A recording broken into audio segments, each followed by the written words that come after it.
Hello students, आज हम लोग चैप्टर मोशन इन 1D के मेंस और एडवांस लेवल के कुछ कॉन्सेप्ट को डिटेल में एनालिसिस करेंगे। सबसे पहले हम लोग इस चैप्टर में ज़्यादा बेसिक पर नहीं जाएंगे, क्योंकि बेसिक वही 10th वाला ही रहता है जो 10th में हम लोग पढ़े थे। सिर्फ वही बेसिक यहाँ पर भी लगता है, लेकिन कुछ एक्स्ट्रा इंफॉर्मेशन जो है वो इस चैप्टर के लिए जानना ज़रूरी है। जैसे हम लोगों को वेलोसिटी और एक्सीलरेशन के बारे में कुछ इन्फॉर्मेशन का होना ज़रूरी है, कुछ इन्फॉर्मेशन का जानना ज़रूरी है। जैसे ये कोई बॉडी है, इसके पास कुछ वेलोसिटी है, लेकिन इसके पास कोई एक्सीलरेशन नहीं है। और ये दूसरी बॉडी है, इसके पास वेलोसिटी भी है और एक्सीलरेशन भी है। मान लिया इसके पास 10 मीटर पर सेकंड की वेलोसिटी है और इसके पास शुरुआत में वेलोसिटी थी 5 मीटर पर सेकंड और इसका एक्सीलरेशन भी 5 मीटर पर सेकंड स्क्वायर है। हम लोगों को जैसे यहाँ पर देख के पता चल रहा है कि वेलोसिटी जो है 10 मीटर पर सेकंड है और यहाँ पर वेलोसिटी 5 मीटर पर सेकंड है, लेकिन इसके पास एक्सीलरेशन है। तो हमेशा ये चीज़ याद रखनी है कि अगर किसी के पास एक्सीलरेशन है, चाहे उसकी कोई भी वेलोसिटी ना हो, लास्ट तक जीतता वही है जिसके पास एक्सीलरेशन होता है। तो जैसे यहाँ पर इसके पास ये आफ्टर 3 सेकंड कहाँ पर होगा?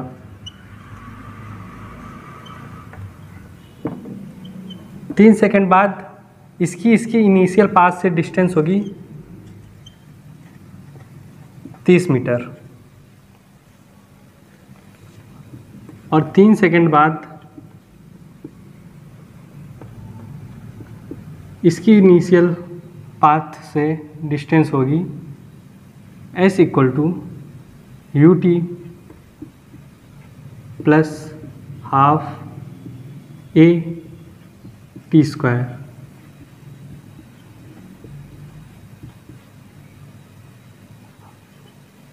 नौ पन्ना 45, 22.5।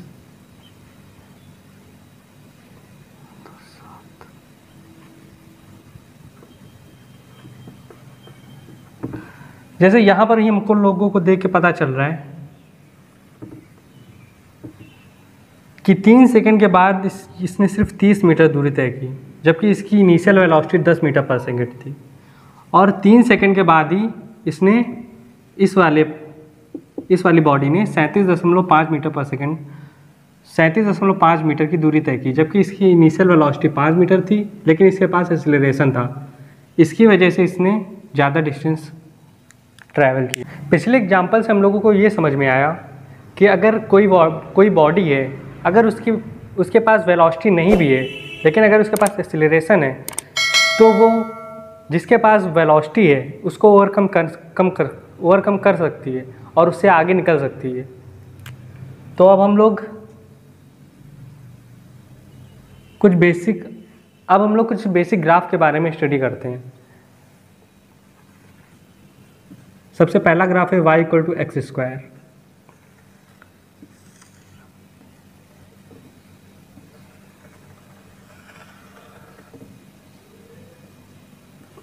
और दूसरा ग्राफ है x equal to y square.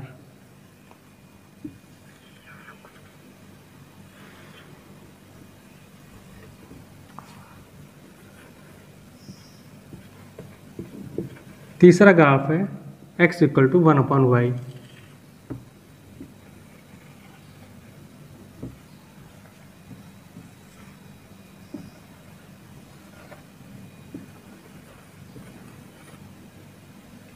इन तीनों ग्राफ का हमारी फिजिक्स में काफ़ी इम्पोर्टेंट है।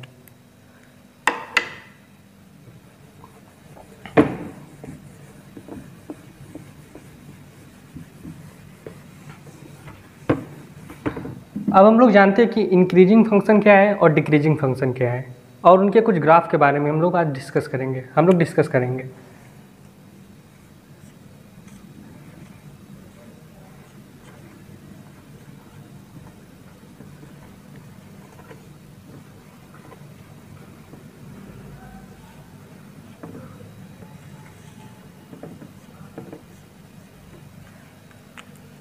इंक्रीजिंग फंक्शन क्या होता है?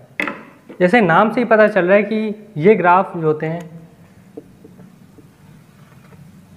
ऑलवेज इंक्रीज करते हैं।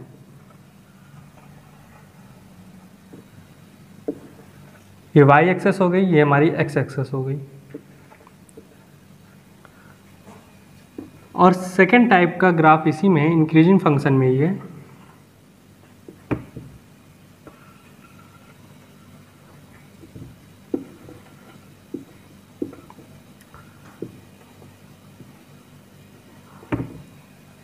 हम लोग इनको इंक्रीजिंग फंक्शन क्यों कहते हैं?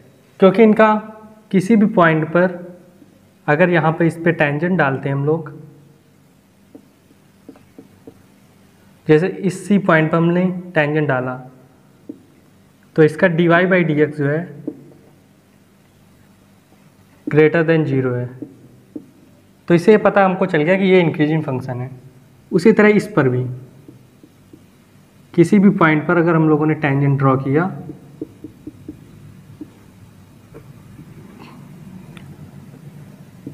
तो ये जो थीटा है इसी को dy बाई डी एक्स कहते हैं, ये ऑलवेज ग्रेटर देन 0 है, इसीलिए इनको इंक्रीजिंग फंक्शन कहा जाता है।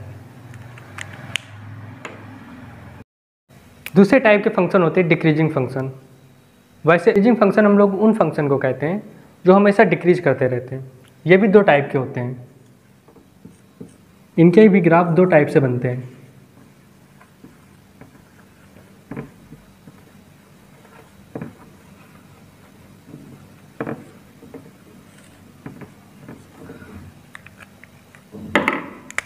सबसे पहला टाइप है हमारा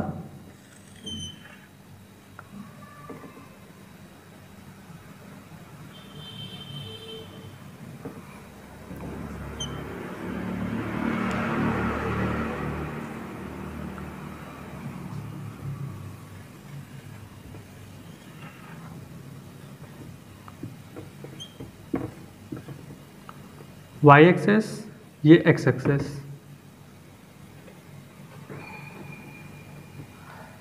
इन दोनों ग्राफों पे अब हम लोगों को पता कैसे चलेगा कि ये इंक्रीजिंग फंक्शन है या डिक्रीजिंग फंक्शन है? जैसे इस ग्राफ में ये पॉइंट अगर हमने ले लिया और इस पर अगर टेंजेंट ड्रॉ कर दिया,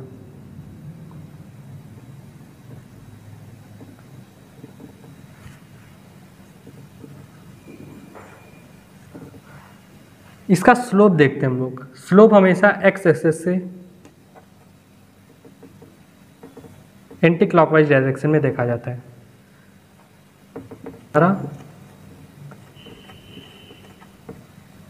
वो जो है निगेटिव है, मतलब लेस देन 0 है, और dy by D x less than 0, तो इससे ये पता चल गया कि ये जो है डिक्रीजिंग फंक्शन है।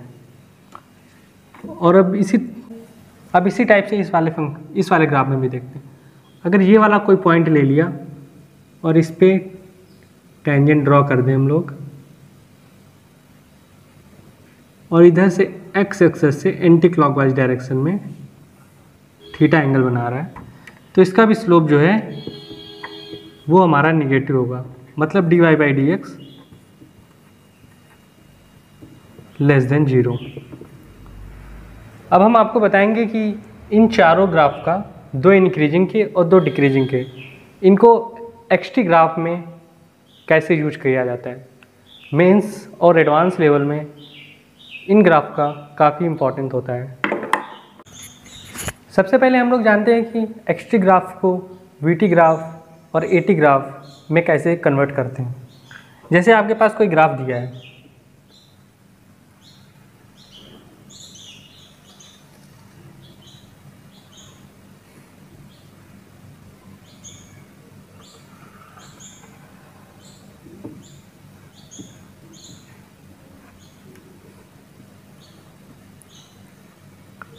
ये हमारा कोई एक्सटी ग्राफ दिया है।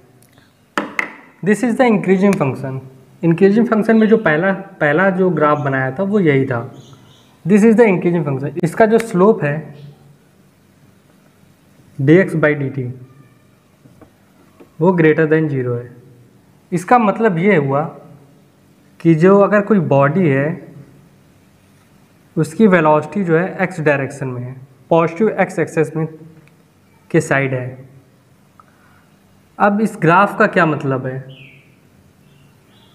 इस ग्राफ पे अगर ये पॉइंट लें, पॉइंट नंबर 1 और पॉइंट नंबर 2, ये दो पॉइंट अगर इस ग्राफ पे हमने लिए, अगर हमने पॉइंट नंबर ए पे कोई टेंजेंट ड्रॉ किया,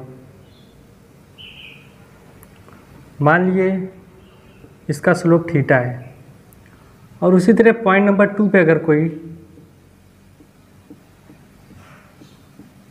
टेंजेंट ड्रॉ किया और मान लीजिए इसका एंगल अल्फ़ा है, तो हमको यहाँ से देख के ही पता चल रहा है कि एंगल जो अल्फ़ा है वो ग्रेटर देन है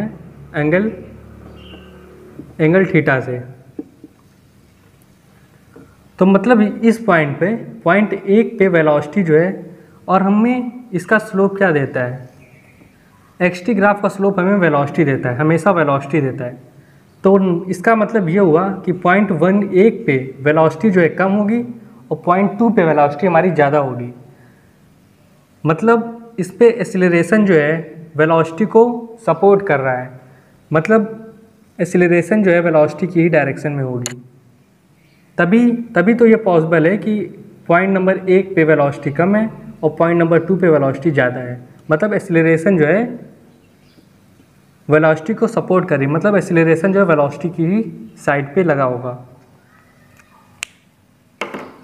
इसको दूसरी तरीके से भी समझा जा सकता है, जैसे कि ये हमारा पिछला वाला एक्स-टी ग्राफ है, इस पे अगर हम लोग इस टाइम इंटरवल पे देखें,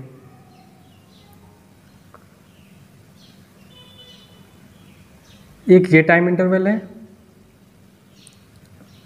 और दूसरा टाइम इंटरवल ये है।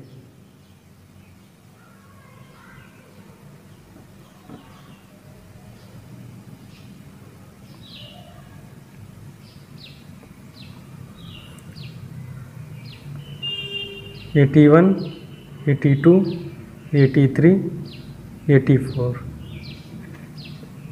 ये टाइम इंटरवल और ये टाइम इंटरवल, मतलब T1 से T2 तक का टाइम इंटरवल इक्वल टू है T3 से T4 तक के टाइम इंटरवल के बराबर। यहाँ से हम लोगों को देख के पता चल रहा है कि T1 से T2 टाइम इंटरवल में इसने x1 डिस्टेंस ट्रैवल किया और T3 से T4 के टाइम इंटरवल में इसने x2 डिस्टेंस ट्रैवल किया, और यहाँ से x2 जो है ग्रेटर देन है x1 के। इसका मतलब ये हुआ कि इसकी यहाँ पे वेलोसिटी कम है और यहाँ पे वेलोसिटी ज़्यादा है, मतलब इसके पास, बॉडी के पास कोई एक्सीलरेशन रहा होगा जो कि टाइम के साथ बढ़ रहा है, मतलब वेरिएबल एक्सीलरेशन नहीं है, मतलब वेलोसिटी जो है टाइम के साथ बढ़ रही है, मतलब इसके पास कोई एक एक्सीलरेशन है जो इस वेलोसिटी को बढ़ा रहा है, टाइम के साथ लगातार बढ़ा रहा है। तो इसको हम लोग ऐसे भी समझ सकते हैं का सेकेंड टाइप। इस पे भी हम लोग दो पॉइंट ले लेते हैं, इसका भी dx/dt ग्रेटर देन 0 है, मतलब जो है पार्टिकल जो है उसकी वेलोसिटी जो है x डायरेक्शन में, पॉजिटिव x एक्सेस की तरफ है। और ये सेकेंड पॉइंट ले लेते हैं, इस पे हम लोग स्लोप डालते हैं और पॉइंट 2 पे स्लोप डालते हैं। देख के ही पता चल रहा है, जैसे ये लाइन तिरछी हो गई है थोड़ा, देख के ही पता चल रहा है कि जो पॉइंट 1 पे जो स्लोप है वो ज़्यादा है और पॉइंट 2 पे जो स्लोप है वो कम है। मतलब ये हुआ कि वेलोसिटी जो है टाइम के साथ हमारी डिक्रीज कर रही है, मतलब इसके पास कोई एक ऐसा एक्सीलरेशन है जो इसको बैकवर्ड, जो इसकी वेलोसिटी कम कर रहा है, मतलब कोई ऐसा कंपोनेंट है जो इसकी वेलोसिटी कम कर रहा है, मतलब इस पे एक्सीलरेशन इसकी अपोजिट डायरेक्शन पे लगा है, तभी इसकी वेलोसिटी टाइम के साथ कम होती जा रही है। इसको भी उस टाइप से समझ सकते हैं कि इतने टाइम इंटरवल पे इसने इतनी डिस्टेंस ट्रैवल करी, इतने टाइम इंटरवल में इसने सिर्फ इतनी डिस्टेंस ट्रैवल करी, उस तरह से इसको भी समझा जा सकता है। तो ये यहाँ पर बॉडी जो है हमारी रिटार्ड कर रही है, रिटार्डेशन हो रही है।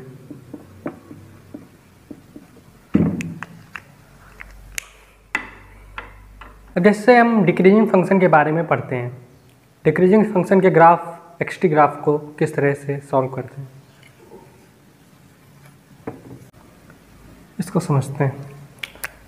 इसमें देखिए dx बाई dt इसका टेंजेंट स्लोप जो है निगेटिव है, तो इसका मतलब dx बाई dt जो है निगेटिव है। इसका मतलब जो हमारी बॉडी है उसकी वेलोसिटी v और वो निगेटिव एक्स एक्सिस की साइड पे है। अब हम लोग दो टाइम इंटरवल लेते हैं। एक टाइम इंटरवल t1 लिया, t1 से t2, और दूसरा टाइम इंटरवल t3 से t4, और ये दोनों टाइम इंटरवल बराबर है, मतलब t1 से t2 का टाइम इंटरवल और t3 से t4 का टाइम इंटरवल दोनों बराबर है। इसने इतनी देर में x1 डिस्टेंस ट्रैवल किया और यहाँ पर इसने x2 डिस्टेंस ट्रैवल किया, मतलब जो है x1 जो है ग्रेटर देन है x2। मतलब कुछ तो इस वेलोसिटी के पास ऐसा रहा होगा, कुछ तो इस बॉडी में ऐसा रहा होगा जो इस वेलोसिटी को लगातार कम करता जा रहा है। तभी तो यहाँ पर टाइम के साथ इस वाले यहाँ पर जब ये बॉडी पहुँचती है तो ये सिर्फ x2 डिस्टेंस ट्रैवल कर पाती है, जबकि उसी टाइम पे यहाँ पर इस जगह पर ये x1 डिस्टेंस ट्रैवल करती है। मतलब यहाँ पर बॉडी रिटार्ड हो रही है, मतलब इस पे एक्सीलरेशन अपोजिट डायरेक्शन पे लगेगा। मतलब this is the case of retardation.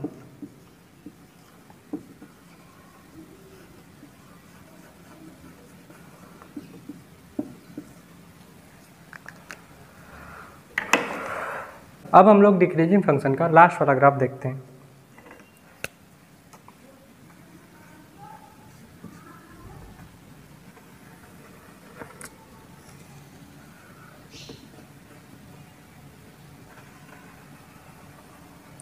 ये ग्राफ बना है एक्सटी ग्राफ।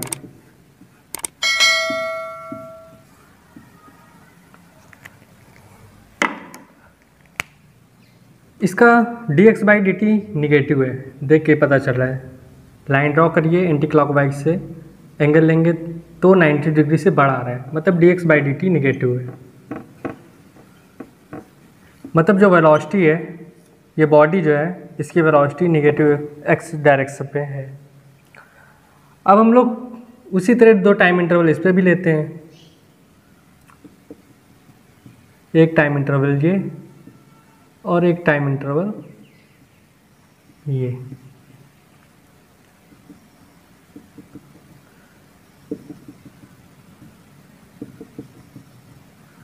हो गया t1 से t2 और ये हो गया t3 से t4। t1 से t2 का टाइम इंटरवल और t3 से t4 का टाइम इंटरवल, ये दोनों इंटरवल बराबर हैं। यहाँ पर इसने डिस्टेंस x1 ट्रैवल करी, इसने x2 ट्रैवल करी। मतलब कुछ तो इस बॉडी के पास ऐसा रहा होगा जिसकी वजह से उसी इंटरवल पर, शुरुआत पे उसी इंटरवल पर इसने x1 डिस्टेंस ट्रैवल करी और बाद में उसी इंटरवल पर इसने x2 डिस्टेंस ट्रैवल करी। मतलब इसके पास एक एक्सीलरेशन जो है वेलोसिटी को सपोर्ट करने के लिए है। मतलब this is the case of acceleration का केस है। यहाँ पे बॉडी एक्सीलरेट करेगी,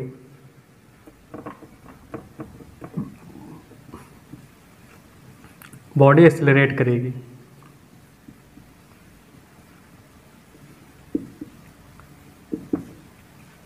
हम लोगों ने जो चार ग्राफ डिस्कस किए हैं उन्हीं पे कुछ मिक्स्ड प्रॉब्लम करते हैं। जैसे एक ग्राफ दिया है, इस ग्राफ को देख के हमें पता चल रहा है कि ये ग्राफ दो भागों में टूटा हुआ है। 1 से 2 ये पहला पार्ट हो गया और 2 से 3 ये दूसरा पार्ट हो गया। तो ये दोनों जो है हमारे इंक्रीजिंग फंक्शन के ग्राफ बने हैं।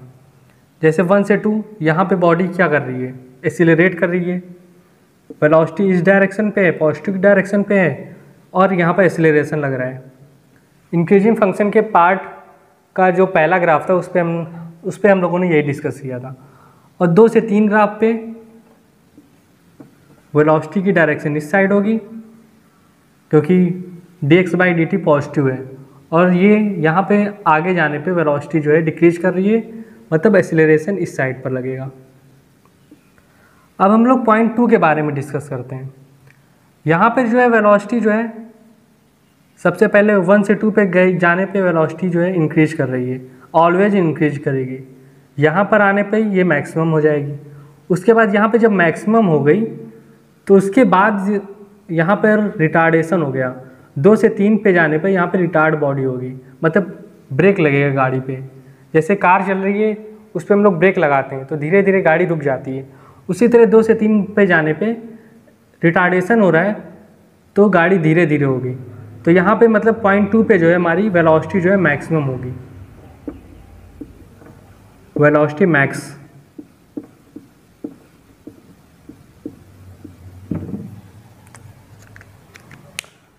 तो अब हम लोग इस एक्सटी ग्राफ को वीटी ग्राफ में कन्वर्ट करते हैं।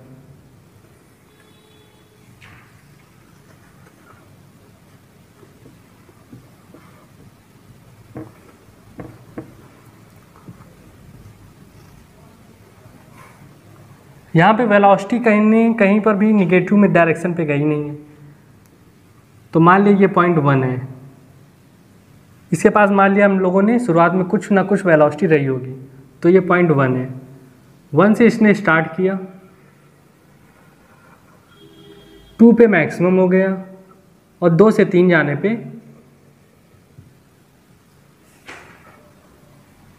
फिर से वेलोसिटी डिक्रीज हो गई क्योंकि यहाँ पे बॉडी रिटार्ड कर रही है। तो ये हमारा वीटी ग्राफ हो गया, इस एक्सटी ग्राफ का ये वीटी ग्राफ हो गया। अब हम लोग इसका एटी ग्राफ बनाते हैं।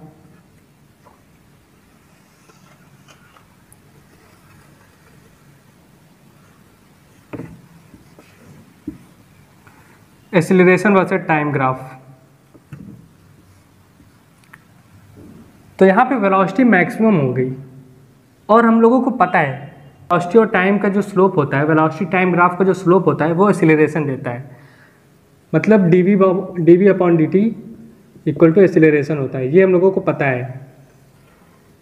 तो पॉइंट 2 पे अगर हम लोग ग्राफ ड्रॉ करते हैं, स्लोप ड्रॉ करते हैं, तो पॉइंट 2 पे स्लोप 0 है। पॉइंट 2 पे मतलब स्लोप जो है 0 है। पॉइंट 2 पे स्लोप 0 है हमारा, मतलब पॉइंट 2 पे जो है एक्सीलरेशन जो है 0 हो जाएगा। अब 1 से 2 जाने पे स्लोप हमारा पॉजिटिव है और 2 से 3 जाने पे स्लोप हमारा निगेटिव है, मतलब 1 से 2 पे ये पॉजिटिव डायरेक्शन पे रहेगा, 2 पे स्लोप 0 हो गया, 2 से 3 पे ये निगेटिव डायरेक्शन पे चला गया। तो ये हमारा एटी ग्राफ हो गया, ये वीटी ग्राफ हो गया, ये एक्सटी ग्राफ हो गया। फिर से एक बार हम समझा देते हैं आप लोग। जैसे एक्सटी ग्राफ दिया है, ये ग्राफ दिया है, ये इंक्रीजिंग फंक्शन है, दोनों इंक्रीजिंग फंक्शन है, 1 से 2, 2 से 3। इसका स्लोप जो है पॉजिटिव है, मतलब वेलोसिटी एक्स डायरेक्शन पे दिया गया है और ये हमेशा इंक्रीज कर रहा है।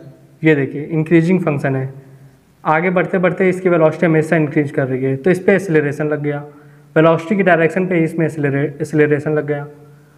और इसके बाद फिर से इस वाले ग्राफ पे 2 से 3 वाले पार्ट पे देखेंगे, वेलोसिटी जो है एक्स डायरेक्शन पे जा रही है, पॉजिटिव एक्स एक्सिस पे, लेकिन जो है टाइम के साथ इसकी वेलोसिटी कम होती जा रही है, तो इस पर एक्सीलरेशन वेलोसिटी के अपोजिट डायरेक्शन पे लग गया। इसका वीटी ग्राफ बनाना बताया। उसके बाद वीटी ग्राफ के लिए हम लोगों ने क्या किया, इस पॉइंट पे वेलोसिटी मैक्सिमम हो गई, क्योंकि इसके बाद 2 से 3 पे जाने पे 2 के बाद हर एक पॉइंट पर वेलोसिटी जो है हमारी कम डिक्रीज होती जाएगी, क्योंकि इस पे एक्सीलरेशन जो है वेलोसिटी के अपोजिट डायरेक्शन पे लगा है।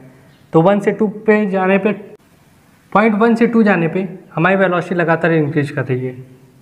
सेकेंड पॉइंट पे वेलोसिटी मैक्सिमम हो गई, क्योंकि यहाँ पे वेलोसिटी और एक्सीलरेशन दोनों साथ साथ डायरेक्शन पे है। पॉइंट 2 के बाद लगातार वेलोसिटी हमारी कम होती जाएगी, तो 2 से 3 पे वेलोसिटी कम होती जाएगी। और वीटी ग्राफ का जो स्लोप होता है वो एक्सीलरेशन हमारा देता है। तो यहाँ एटी ग्राफ बनाने के लिए सबसे पहले यहाँ पे सेकेंड पॉइंट पे स्लोप 0 है, मतलब सेकेंड पॉइंट पे हमारा एक्सीलरेशन जो है 0 होगा।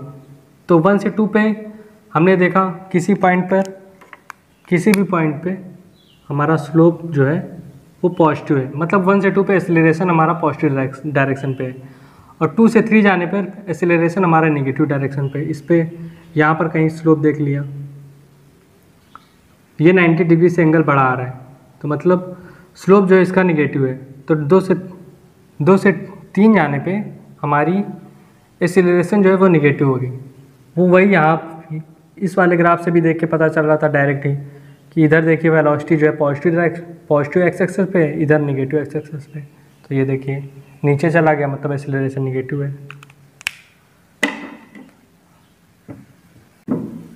अब हम लोग कुछ एडवांस लेवल के प्रॉब्लम को सॉल्व करते हैं। तो जैसे कि ये हमारा प्रॉब्लम है, तो acceleration a displacement graph of particle moving in a straight line is as shown in the figure. मतलब ये एक्सेलरेशन और डिस्प्लेसमेंट का ग्राफ दिया है, स्ट्रेट लाइन है। The initial velocity 0, v versus v और एस के बीच का ग्राफ हमें बनाना है, मतलब वेलोसिटी और डिस्प्लेसमेंट के बीच का ग्राफ बनाना है।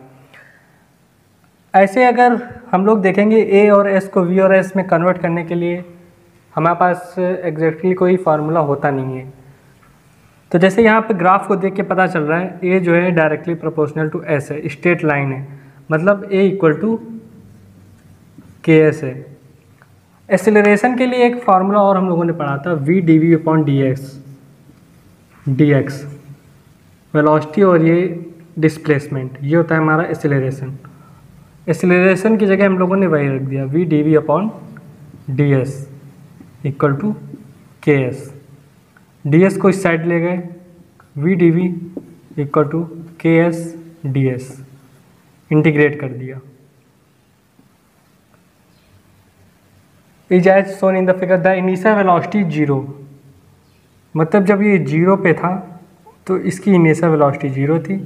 अब ये इसने कुछ डिस्टेंस मान लीजिए कैपिटल एस डिस्प्लेसमेंट हो गया, तो इसकी वेलोसिटी भी हो गई। तो यहाँ से हमारे पास आ गया we square upon 2 equal to के S square upon 2। Value put करके रख दिया हम लोगों ने, इसका इंटीग्रेट कर दिया, तो 2 से 2 कट गया। तो यहाँ से हमारे पास आ गया we square equal to the k S square, तो v equal to under root k s. तो यहाँ से हमारे पास पता चल गया कि v directly proportional to s है। तो यहाँ से हमारे पास वी एस का ग्राफ आ गया, वी एस का ग्राफ आ गया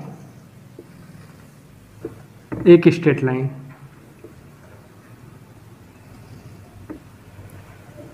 सो सिंपल क्वेश्चन। लेक्चर हम लोग यहीं पे समाप्त करते हैं। नेक्स्ट क्लास में हम लोग मोशन इन 1D के कुछ एडवांस लेवल प्रॉब्लम को सॉल्व करेंगे। तब तक के लिए चैनल को लाइक करें, सब्सक्राइब करें और शेयर करें। Thank you.